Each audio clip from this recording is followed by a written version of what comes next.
महाभारत काल की बात है। धर्मराज युधिष्ठिर 7 अक्षौहिणी सेना के स्वामी थे। वे कौरवों के साथ युद्ध करने को तैयार हुए। पहले भगवान श्री कृष्ण अत्यंत क्रोधी दुर्योधन के पास दूत बनकर गए थे।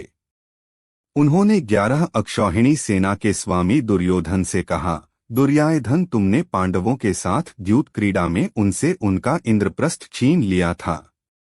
अब उनका 12 वर्ष का वनवास और 1 वर्ष का अज्ञातवास समाप्त हो चुका है, इसलिए तुम्हें उनका इंद्रप्रस्थ उन्हें लौटा देना चाहिए। परंतु दुर्योधन इंद्रप्रस्थ लौटाने को तैयार नहीं था।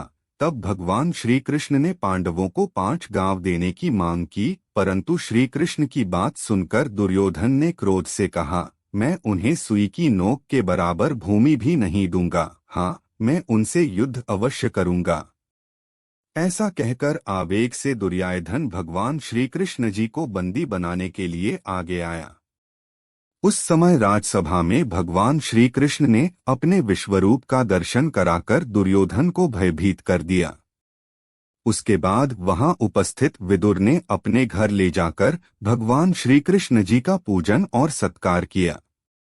उसके बाद भगवान श्री कृष्ण युधिष्ठिर के पास लौट गए और बोले, धर्मराज, आप दुर्योधन के साथ युद्ध कीजिए। अब युधिष्ठिर और दुर्योधन की सेनाएं कुरुक्षेत्र के मैदान में जा डटीं।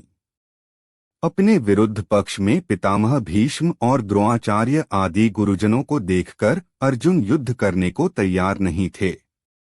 तब भगवान श्री कृष्ण ने उन्हें अपने विश्वरूप का दर्शन कराया और उनसे कहा, पार्थ, जब धर्म को ग्लानि आती है तब धर्म की संस्थापना के लिए मैं अवतार धारण करता हूँ।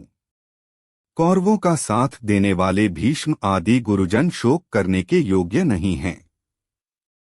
उन्होंने अपना कर्तव्य निभाने के लिए कौरवों का पक्ष लिया है, परंतु वह है तो असत्य का पक्ष। उनके साथ युद्ध करना ही उचित क्षत्रिय धर्म है। तुम अपने कर्म के फल की चिंता न करते हुए अपने क्षात्र धर्म का पालन करो। मैंने सूक्ष्म रूप से यह युद्ध जीत ही लिया है। तुम केवल आज्ञा पालन कर अपनी साधना करो। हे पार्थ, यदि तुम जीतते हो तो पृथ्वी पर राज करोगे, यदि इस युद्ध में मृत्यु भी पाते हो तो तुम्हें स्वर्ग की प्राप्ति होगी। इसलिए युद्ध का निश्चय कर सिद्ध हो जाओ।